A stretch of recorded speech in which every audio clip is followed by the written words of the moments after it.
Welcome to the Disc Golf Prescription Podcast, your weekly dose of disc golf.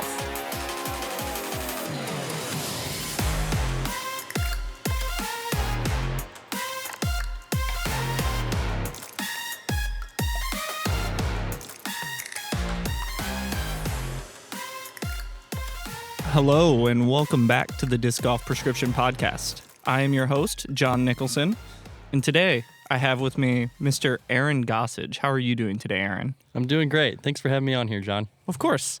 So Aaron and I are good friends, by the way, so we are going to do our best not to have a bunch of inside jokes or talk about anything that could possibly be hard to understand because it is an inside joke. Fair. I'll do my best. If you can't tell, we are outside. We are in the beautiful mountains of Vermont. Not that you can see that. You can just see trees behind us. But we also have a new podcast setup here. You are the first one on the new podcast setup. It's pretty sick. I'm a little jealous that I didn't get one of those in front of me. So I'm sorry. I do not believe you are responsible enough to have this in front of you. That's probably fair. I don't think I am responsible enough to have this in front of me either, because I will do stuff like this. So we're going to try not to do a lot of that today, and we're going to get into Aaron, how good he is at the disc golf, and how hopefully he can give you some advice or things that come from his story that can help make you better at the disc golf. So first of all, this is something I actually don't know. I've been having a lot of fun asking people this, but like, what was your athletic background before you started playing disc golf? Oh, okay. That's a good question. I have been playing disc golf since I was a kid. My dad got me into it when I was really young, maybe 5, 6 on the course. Played my first tournament when I was 11 in 2008, and I played a lot of junior tournaments, and then right up to high school, I was big into the disc golf, and then I didn't even renew my membership all of high school, and that's when I really got into other sports. So definitely have a big baseball background. I did that quite a bit through high school, but it wasn't quite my thing. So my number one sport was always tennis. So played a ton of tennis all throughout high school, and honestly, I think that's the sport that relates the most in terms of what athletic motions you're going through to disc golf. And then after that, I've dabbled in a bunch of other sports, played some lacrosse, different things like that. And then in college, I played quite a bit of volleyball. But it was about, once I got to college is when and ultimate. I played a lot of ultimate in college. I was definitely in that more athletic mindset, so I liked the fact that I was running as well as throwing frisbee, so it worked good for me. Then I would say maybe halfway through college, I really got back into disc golf, and then when I graduated college, I kind of stopped doing most of these other athletic things and just stuck to the disc golf, decided that I'd try touring in 2020, and I've been on tour ever since. Wow, it seems like trying touring was a good idea. It was. A lot of people told me I should do it, and I was like, you're just pulling my leg. But then I was like, you know what? I'll give it the old college try and just see how it goes. And I love it. It's an amazing experience. I will say, for those of you who don't know, Aaron is an incredibly humble guy who hardly ever will talk about himself positively. You should talk about yourself more positively, but I think that also contributes to you getting better. You're always expecting better of yourself rather than being like, I'm awesome. Yeah, definitely. I try to be a little more realistic, too. I like to really break down and say, I'm good here, and I'm not as good here, so this is kind of where I want to, improve. That's perfect. So you said you started playing disc golf when you were 11? That's when I got my PGA number. Okay. My first sanctioned tournament. But I've been playing since, my dad had me as a baby, in the stroller at the disc golf course. That's awesome. So you've been playing for a very long time, except for that break there. Yeah, exactly. I don't ever get asked this question. When you were younger, if you can remember back to it, because you said you've always been a person who kind of likes to be realistic about your strengths and weaknesses. What were your strengths and weaknesses when you very first started before this second go at disc golf? So when I was a kid, I was first maybe 10 years of probably not quite that long, maybe 5, 6 years of playing. I was completely forehands. Threw them on every single shot. I was really bad at backhands, and it wasn't until later on that I really started to develop my backhand. And I think that's why I'm so comfortable throwing forehands to begin with. It's just that's how I was that's all, I threw every shot forehand when I was a kid. So that was definitely my biggest strength. And then, like I said, I started working on my backhand, and I started getting more distance out of it than my forehand. So then obviously I was like, got to throw a lot of backhands because it's fun, And overall, just developed my distance. That's always kind of been one of my strong suits. And then putting has always been kind of my weakness on the disc golf course. Okay, so even when you were younger? Oh, yeah. Okay. Oh, yeah. Interesting. So I have a little trivia question for you. Do you have any idea what your first rated round ever was? Oh, I think I've seen this. It was below 800. It was like 730, I'm guessing. That is extremely close. It was 728. 728. So with people, well, actually this is not true because I've only had one, but the purpose of this podcast is to kind of dive into a bunch of different people's learning curves. So like nobody improves at the same rate as somebody else. But I do like to interview people who have improved really, really quickly in some cases, because I think there's a lot of really interesting things there. You're a person who started when you were really young and have improved like steadily over a very long period of time, which I find just as interesting, because one of your biggest improvements has been over this last year. Because I think at the beginning of last year, I think you were 10-10, 10-14, somewhere in there. Now you're sitting at 10-29. Like that's a huge improvement at like the top of the rating scale. So like I kind of want to talk a little bit about like why do you think you've had that jump over the last 2 years? Like what do you think it has been? So couple things as far as those rating jumps go. Biggest thing, just going back to like a little earlier on, when I started playing disc golf again after high school, I felt like I was in a more mature mental state. And I had the same thing happen with tennis as well, where I felt like I improved just dramatically, like my senior year of high school, because I was just in this mindset of, hey, I now know how to improve, if that makes sense. Yeah, absolutely. Versus when you're a kid, you're like, oh, I'm going through the motions, but I'm not seeing any results. So once you get to that like maturity and just realize what you need to do to improve, it makes a big difference. And then I kind of hit another one of those kind of lessons, those plateaus. Because like last year, I played really solid golf, consistent. I stayed right at 10-15 the whole year on tour. Really happy about that, just to solidify that I could play that consistent golf. But in that off season, I was like, hey, I want to make some big improvements. And I spent 2 months in Arizona training every single day. And didn't start off the season super strong.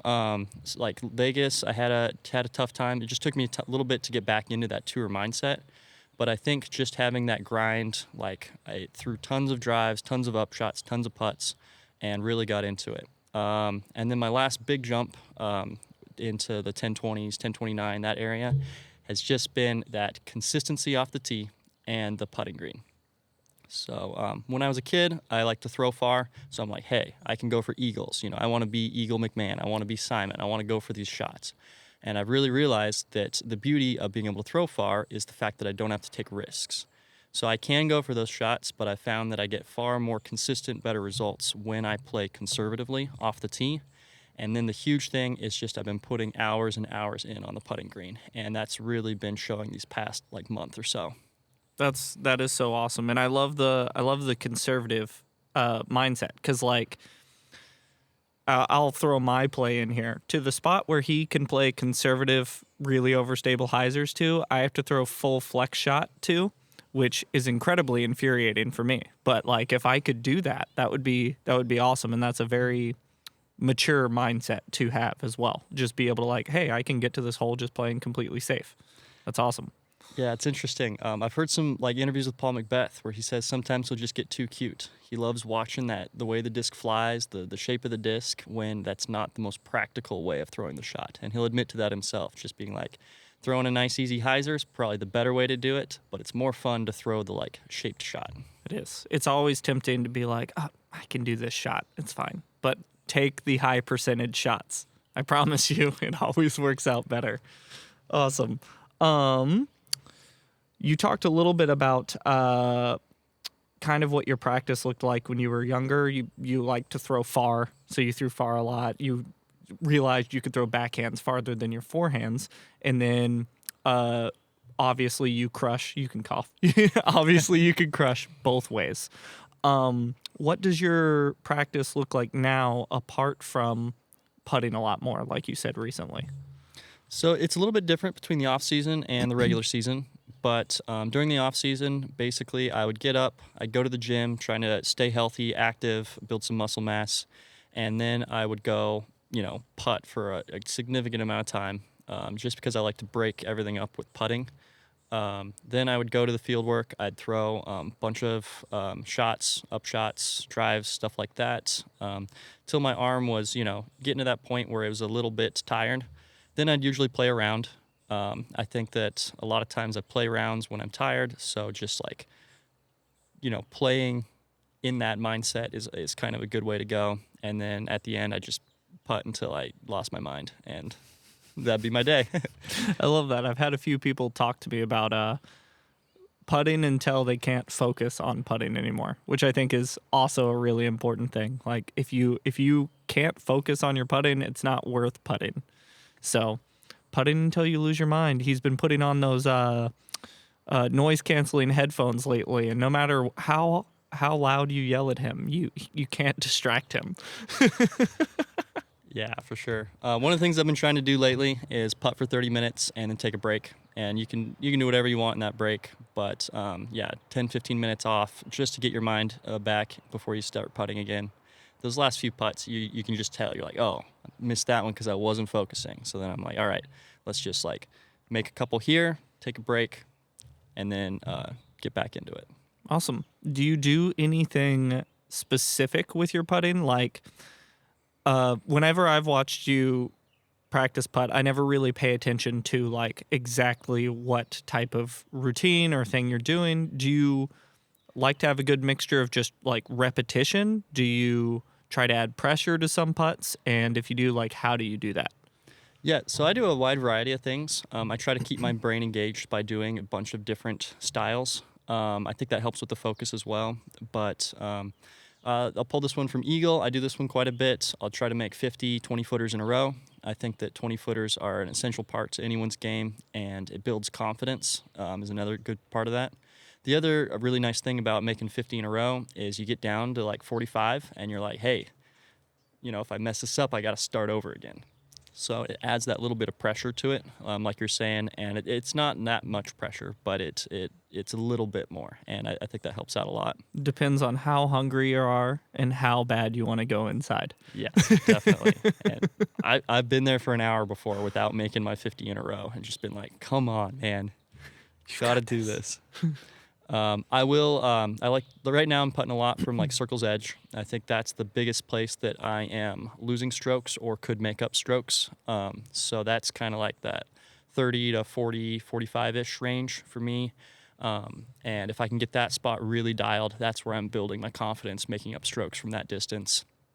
I like to, maybe have a stack of 5 putters. I'll putt one from 25. If I make it, then I'll, move back a step. I'll do that a few times just to keep building in that, this putt's the same thing. You just push just a little bit harder. And it gives you that confidence of, hey, I'm making a 45-footer, but it feels like a 25-footer because they're all just, tiny bit harder than the previous one.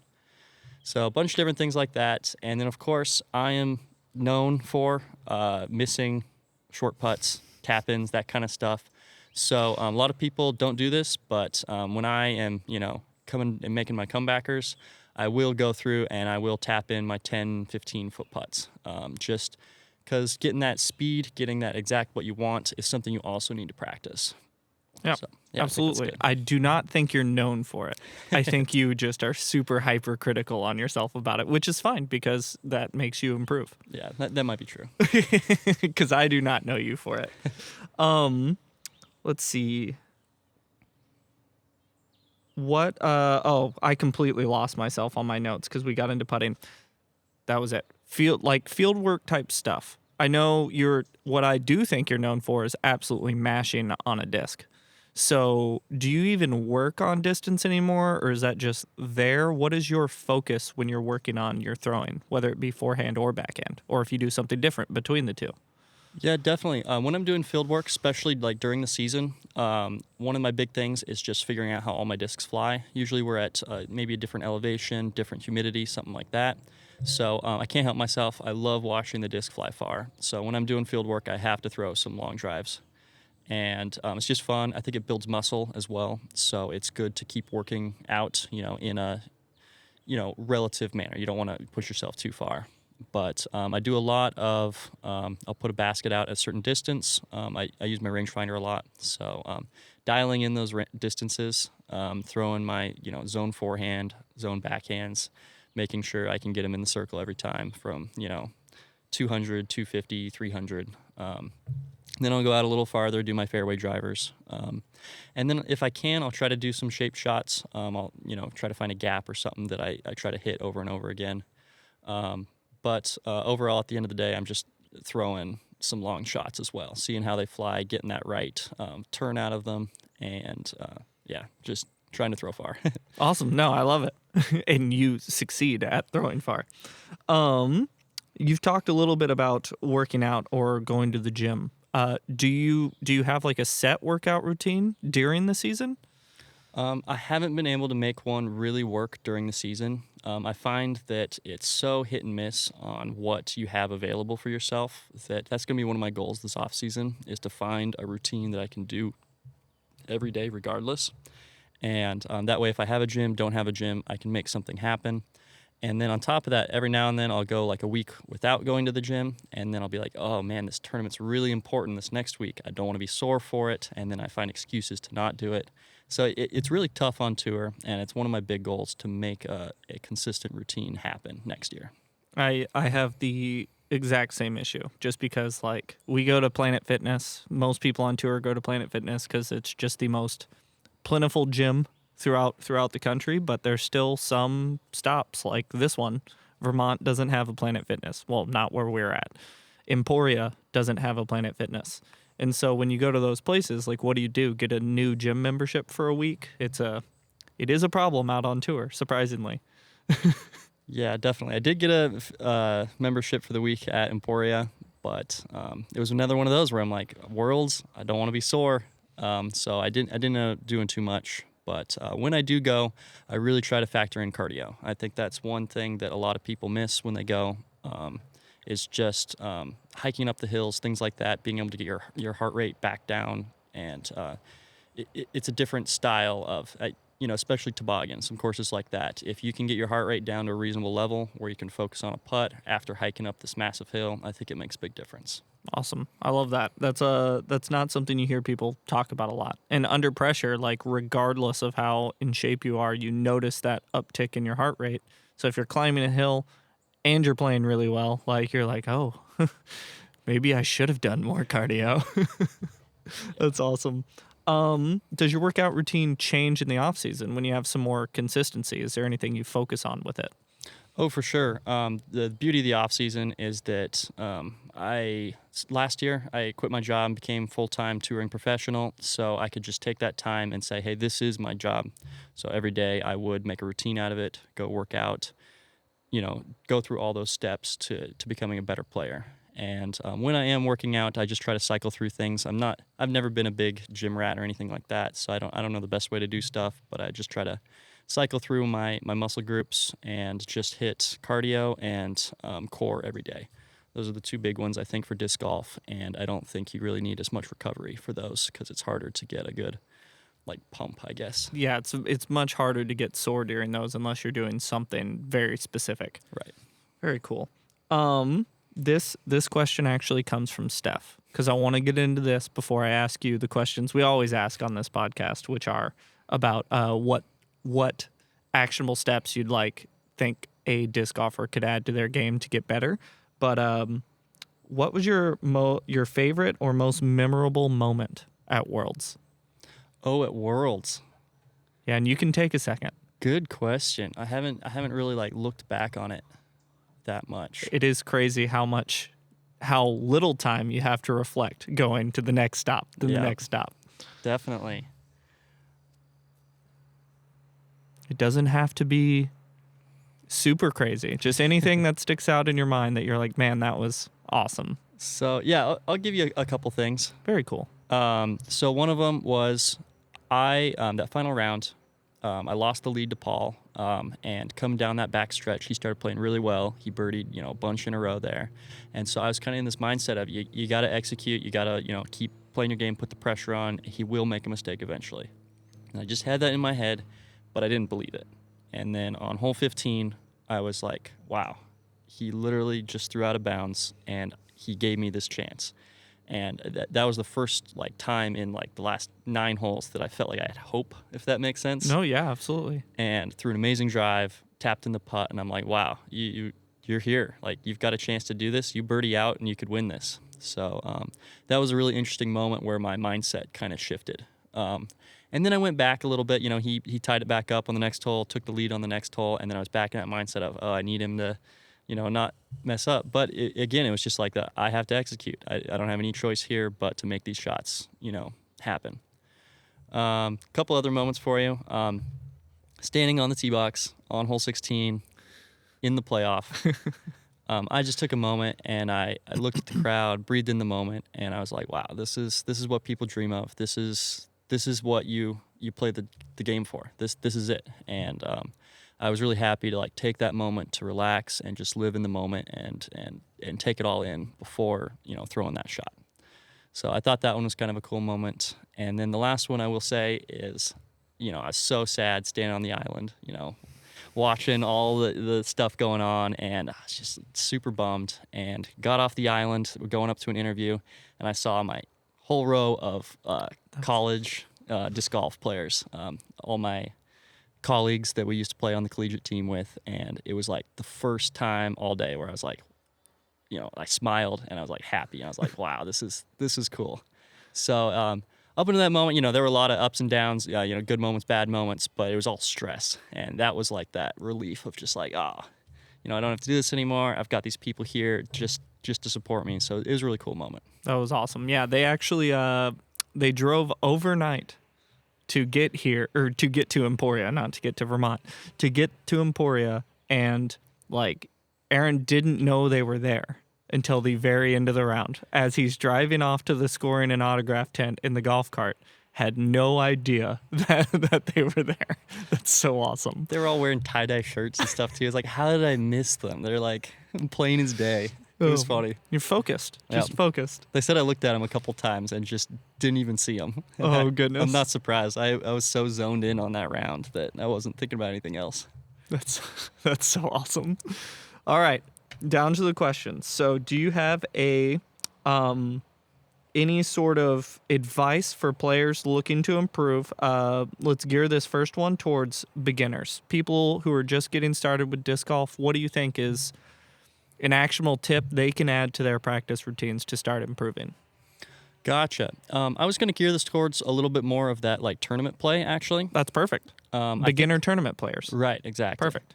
I think there's a lot of players in rec, intermediate, that getting into tournaments for the first time. They're kind of feeling out that experience, seeing what's going on. And what I'd recommend to all of them, instead of just going out and trying to play the best game that they possibly can for the tournament, I'd recommend trying to work on something. That you'd only get so many tournament reps, and tournament reps are far different than your average, practice round reps. So just have something that you're gonna work on that day. This is for someone that wants to improve. They're just playing a C tier. They're hey, I'm going out here to compete, have fun, and I would like to compete, and I would like to get better at competing. And so it is important to take those moments where you're under pressure and really work on things. I do this a lot when I'm out of contention in a tournament. I will see a shot and I'll be hey, I could throw the safe shot here that I normally play when I'm in contention and really trying to win this, or I can work on a shot because it doesn't matter quite as much. So that's when I'm running my death putts. I'm thinking, this isn't a putt I normally run, but I'm not good at running these putts because I don't get this practice much. So I'm hey, this is the time to do it. Looking at the water right behind it, give it a good committed run, stuff like that. And I think that it goes a long way to put in those reps under those pressures, circumstances.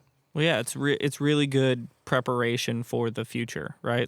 Okay, I can't win this tournament, but what can I do now, still under tournament pressure, to get the experience to do this when I am under more pressure.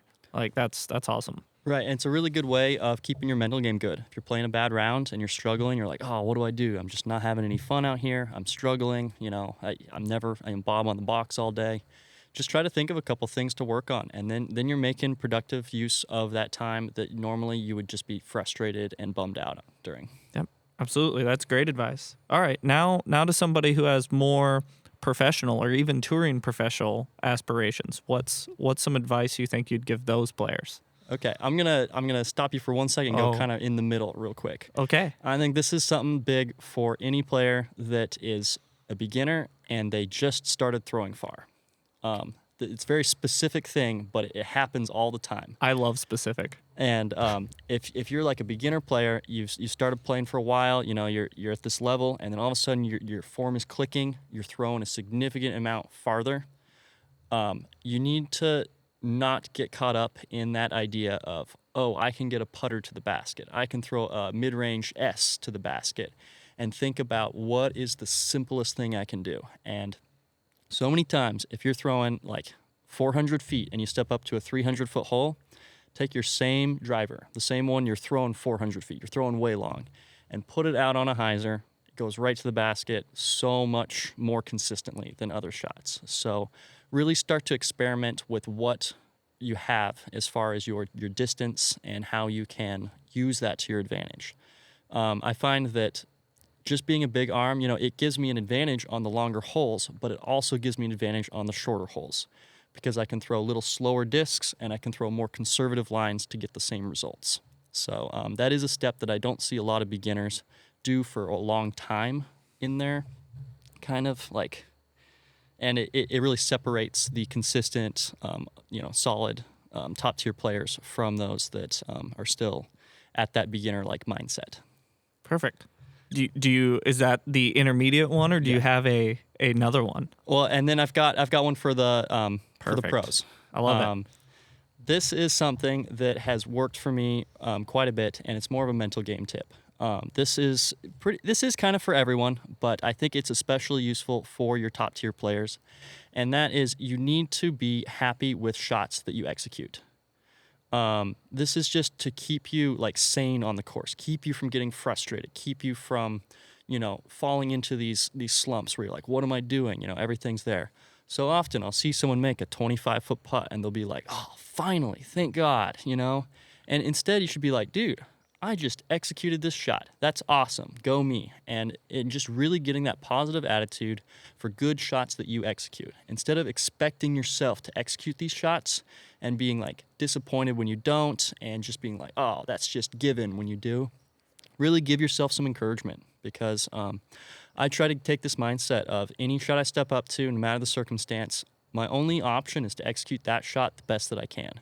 And when I do that, I really try to give myself some positive feedback, some encouragement, and move on to the next hole.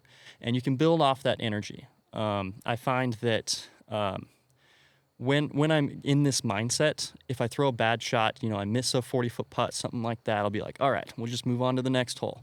And then the next hole, I'll throw a drive and I'll be like, okay, it's not perfect, but I'll be like, hey, it's an opportunity. I've got another 40-foot putt. That's just another opportunity to score here. And then each time I can step up to the next one with that positive, forward-thinking kind of mindset. And it really has helped my mental game and me improve over the course of the season. Overall, I would say that I have kept a positive attitude for maybe like 4 tournaments this year, 4 or 5 tournaments, and they were all podium finishes. So it's just baffling to me when I look back at the rounds where I just kind of blow up, lose my cool, throw a tilted shot on the next hole, and I'm like, what are you doing, man? You know what your key to success is, and that is keeping that positive mindset going forward. And to do that, you have to be happy when you throw a good shot. And I enjoy playing the sport, and I think everybody else does. And when you get in that mindset of enjoying the shot, being like happy with yourself when you execute, that is when you can keep that positive energy and just stay happy playing disc golf. That's perfect. I love that because like being positive is very, very important in recognizing your positive shots. And even if you have a negative result, trying to frame that as positively as you can, as Aaron says, keeps you in a much, much healthier mental place on the course, which typically leads to much better shots. So thank you for that advice. I could use that in my game as well, for sure. By the way, we're going to wish Aaron good luck today. He's teeing off on Chase Card, 3rd round at the Green Mountain Championships. I really appreciate the time, buddy. Thank you so much for the interview. Thank you, John. Appreciate you getting me on here. Absolutely.